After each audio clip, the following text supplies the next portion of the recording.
What's going on, creators? Yeah, just want to get on here and bring everybody back to now. Appreciate y'all being here and vibing with me for a bit. Yeah, today I'd like to talk a little bit about the death and dying process and how we can start to look at that as it presents to our awareness. These different parts of death and dying, catching the narratives that emerge in consciousness and start to revise those for one, but then also realize that you're not separate from the event, the death and dying of a supposed other, because there is only, ultimately we're all connected, and what we're experiencing in our day to day, and especially when you become more and more consciously aware of it, is a big reflection of consciousness.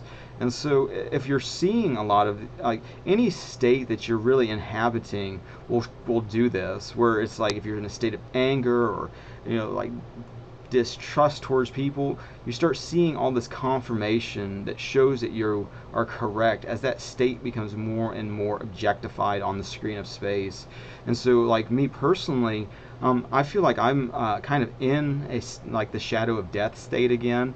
I experienced it with my dad passing away, I guess 9 months ago, which is crazy. It's been that long. It seems like, I think partly it seems like it's been going because I've just been dealing with like the estate and the will and shit, and it's just been like, my brother, he wasn't really, I didn't even say anything bad about it or really go into a bunch of detail, but I've been dealing with a lot of this with my uncle, and it's just been, it's like now the house is on the market, now it's dealing with the realtor, now it's dealing with this, now it's, oh, we got these things that need fixed, and it keeps going. And like my wife said something to me about last night, and it's like, oh, it just feels like that just happened. And then this shit going on with my dog, and then had like a family friend, neighbors, they just lost their mom a couple weeks ago, and then tragically, another close family friend, their daughter, who's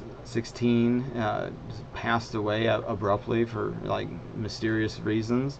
And so it's just like, it feels like it's everywhere, which kind of like to me is an indication of like drifting into this state of death, and looking towards Jesus as like the example, biblically, getting into the Bible, but also going within in prayer and asking and believing and receiving through the Spirit, through that teacher within. But a lot of times it's easy to then go into the Bible and kind of try to unpack some of these things, because so much of the Bible is symbolic and metaphorical for the here and now reality. A lot of times the world reality, that has to do with misconceptions and illusions, beliefs in separation and fear, and beliefs in linear time that are just erroneous beliefs. They're just something that we do, because we're able to use the environment to kind of have a clock in the sky, with these different cycles and seasons that are predictable and whatnot. So you can understand where it comes from, but and it's helpful and useful to schedule things and do things. My dog, has been with me in this life for 19 linear years, that I've been aware of, which has been probably my longest relationship with any creation, any created being, besides my mom, my grandparents. My dad's dead, so that's pretty much it. My wife, we've been together like 10 years, but it's like double that with the dog.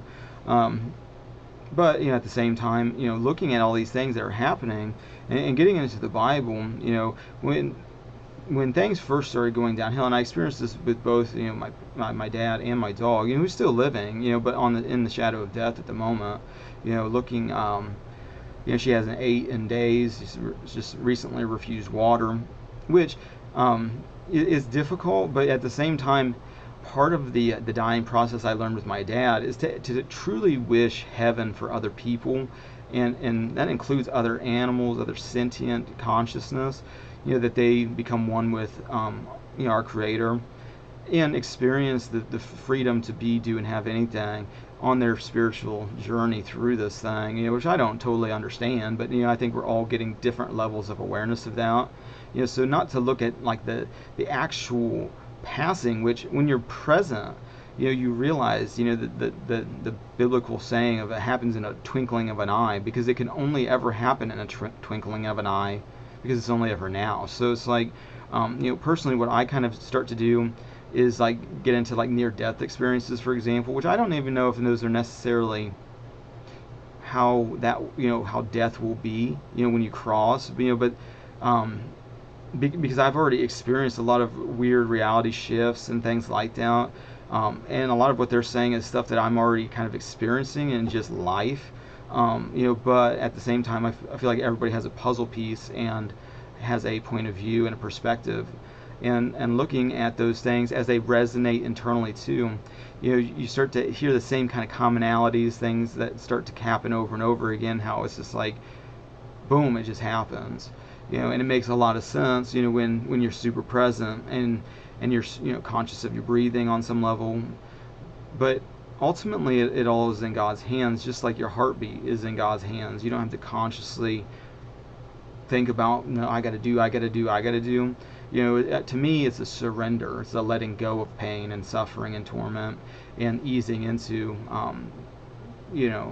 the unknown with God, with love ultimately. But looking at the Bible was, there's many examples of Jesus healing, and that includes Lazarus, who was dead for 3 days, which I believe is one of the biggest miracles that's mentioned in the Bible. Besides, Jesus' resurrection, it was Lazarus' resurrection, because he was dead for 3 days too. And just like, if you're looking at that symbolically, it's like, what can that mean?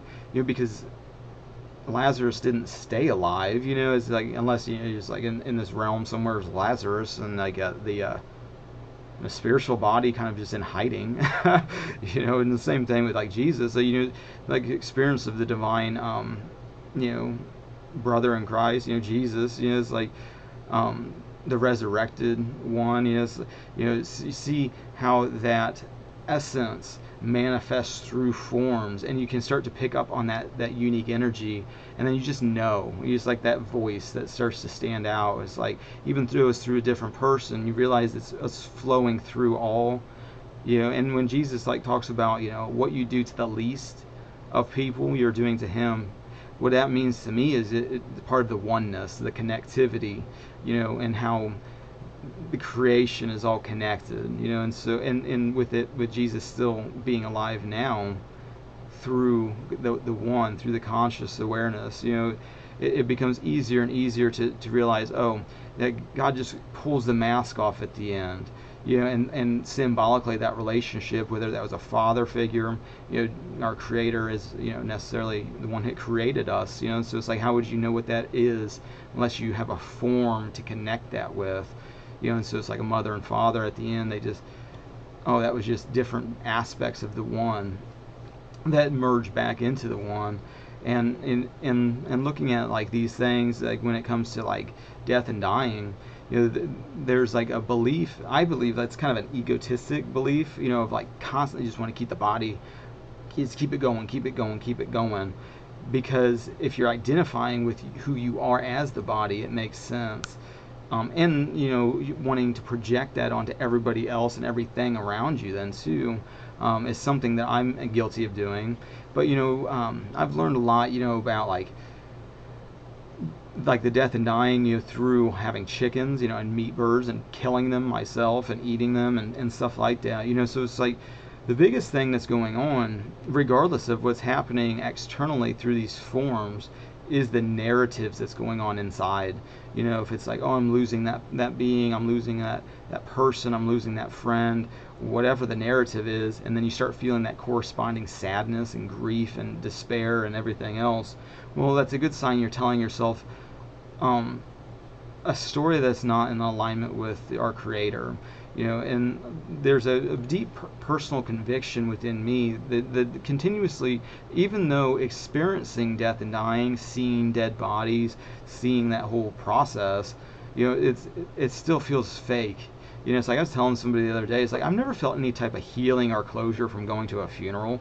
I think it's the exact opposite. It's like when anytime, it's like I had a friend that died when I was in my early 20s, and I was on house arrest, and so I couldn't even go to the funeral.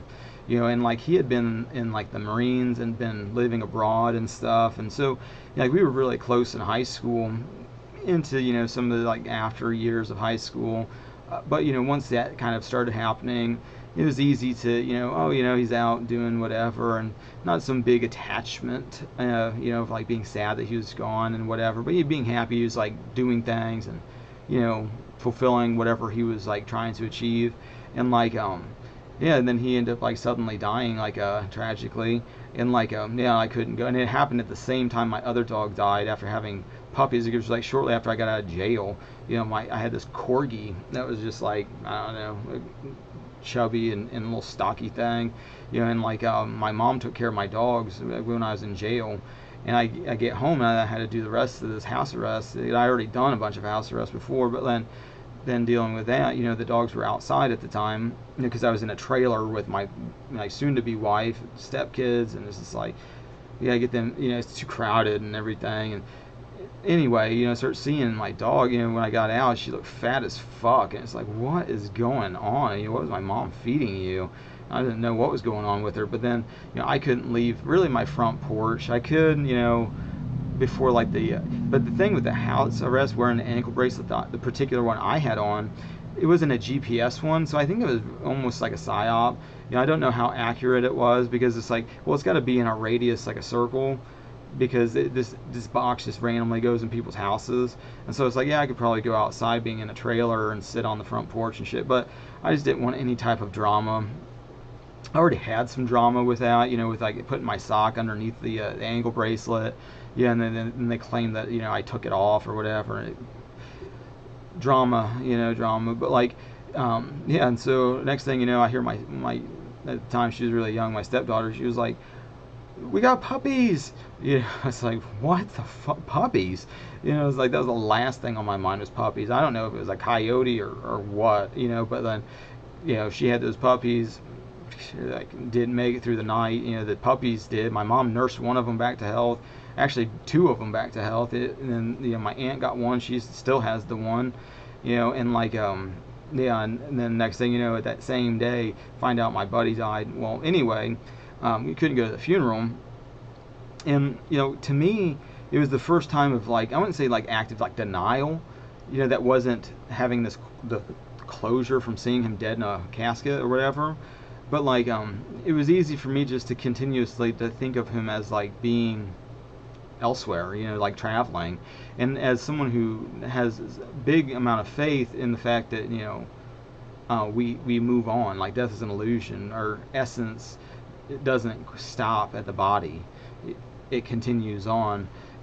And like, knowing that too with my dad, is the same thing of like, wishing him well in the here and now, like wishing heaven on him, that he's laughing and having fun in a body that feels great, and yeah, whatever, that he's just feeling nothing but love and not fear and suffering and torment, and hopefully, see him embodied here on earth again, or in heaven and spirit, but ultimately the final destination is back on earth, so having an open mind to that I might not know exactly what's going on, but to continue just to hold the faith. For one, if he's not in form in front of me, I can still connect in consciousness and feel his energy again. And a lot of times, in just being still, knowing that he's connected back to being one with God. There's only really one supreme consciousness. So it's like, again, pulling the mask off, it's like you get those downloads of like maybe a memory, a flashback, a conversation, and you just know that comes from them, from the other side, especially when you don't have the fear and doubt and shit from the world and the static of just the chitter chatter mind going on. The more clear that you can become in your consciousness, that the easier it is to be still and connect with that energy and people that have passed, through consciousness, through God. And also looking at Jesus is like, when Jesus told his disciples that he was going to like be handed over on some bullshit and murdered, a lot of them were like, no, that's crazy, what are you talking about? It's like how they didn't expect him to lay his body down like that, and he went as far as to rebuke one of his disciples that wanted to get like, no, and that was one of the first times, when, going from praying for healing to praying for, God's will to be done on the situation, because, if Jesus, had to bear the cross, looking at everybody that's going through this death and dying process is bearing their own cross, enduring what they're enduring, and looking at that is like, you're not going to continue to pray for the healing, but to honor their sovereignness, to be going through this, that they're enduring what they're enduring, and to look at it more from that perspective of watching a created being of God going through their own death and dying process, and honoring that. Like when my dog stopped eating and drinking, it's like, I have no choice but to honor that, and to wish her passing to be fast, to not have to endure and endure and endure, but at the same time, I've been, experiencing a lot of that with her, knowing that we are all connected, so it's like, who am I being in relationship to this event?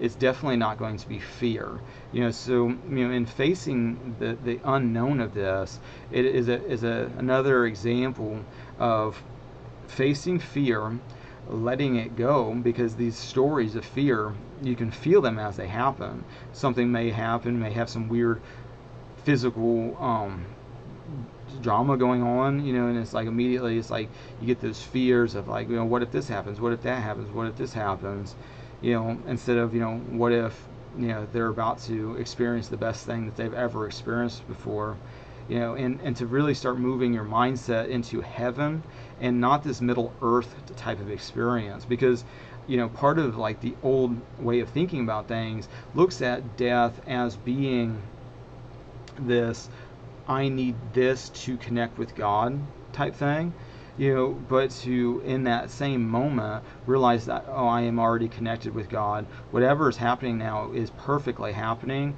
and I'm not going to try to impart my own will on it, especially if I'm just being reactive to fear, because what happens, especially when you're being reactive to fear, and getting swept away in fear, is that it has a tendency to draw those imaginings to you. So if you're like, with a loved one, and I feel like our thoughts are psychically connected through the subconscious, through the quantum field, through this divine matrix, label, but just through God, I feel like we're all connected, and our thoughts flow from one to the next, and I don't want to give any thought of fear, for anybody that's already enduring, to have to endure not only that, but then my shortcomings when it comes to, I'm afraid of loss, I'm afraid of how this is going to damage me, I'm afraid of, I'm not going to have this support, I'm not going to have, me, and again, that's focusing on the small mind, instead of using that opportunity to, for one, put yourself in the other being's shoes, and look at them as, bearing their own cross, and that, when it's your time, how would you want others to react to you? Would you want them to continue wanting you to endure it, or to die and let God raise you up again? Because in that, the only time that can ever happen is now. So no long process really. Once the thing is once the deed is going, I mean, it's going, and so, there's a time with both, my dad and my dog of praying for healing miracles and seeing them manifest, and not to discredit that, because even though like my dad passed, there was still a miracle after miracle that was going on, and it was through an understanding of, I'm putting my desire above his, and just constantly just having this enduring, constantly trying to, pray for healing, and put on the assumption that he's already healed, and then seeing that fucking play out, but ultimately it was down to his faith, and his faith told him that was something that he needed to do as part of his spiritual journey, and to honor that, and not to sit there and judge him for that, because there was a time, where when he came back from the 3 days of being unconscious, being on death's door like that, and recovering and everything, when the doctors gave him the news of the situation of the 3D, but you could tell he believed it, and on some level I believed it, because I believed that he believed it, if that makes sense. It's like, so it was still that connectedness, and there's still the narratives going on during that whole process, and it was just like, if he would have just, and it would have happened. He would have walked out of there if he would have just listened to what I was telling him to do, and whatever. And so there's like a lot of, like, I want to say, like I felt like every, like, the death was a suicide on some level. It was like he just gave up, and he just wanted to go home, and that was kind of the vibe I got. And not to say that that's not normal. I feel like a lot of death, probably all death, is a suicide, but like, and not to say, to judge people that, endure this. I mean, because it gets to a point with an illness where it's just like, I got to put myself in their shoes and be like, when it came to my dog, for example, I had this conviction of, I'll never like kill her. It's like I'll allow God to do how God does this, and just trust in this process, even if I don't understand what's going on.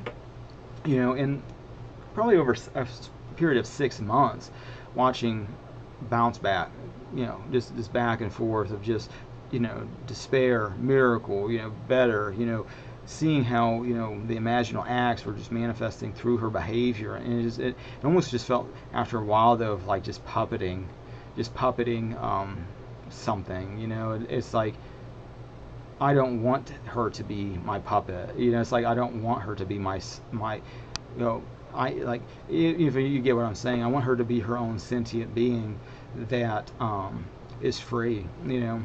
And with that, looking at whatever's going on through that kind of lens of like, oh, I have to be supportive, and in that, it's knowing that as soon as it happens, it'll be like, oh, thank God it's fucking over, and for both of us, I feel like. But with my dad, I had that kind of vibe. But then, when my dog lost the ability to get up on her own and then go to the bathroom, and it's like, oh my, it's like, if that was happening to me, put a fucking bullet in my head. And so it went from, constantly just trying to puppet, trying to control and manipulate the situation, and on some level seeing that playing out, but like also realizing, it's like, getting to the Bible and looking at, like, okay, Jesus wasn't afraid to lay the body down, and I'm doing a lot of this out of being reactive to this fear, creating these imaginings from a perspective of creating to fix a problem, which is then strengthening this problem, which is also putting a lot of tension and energy, and then growing the fucking situation too, and seeing how that all plays out, and it gets to a spot of just surrender, of like, I only want for you to feel love.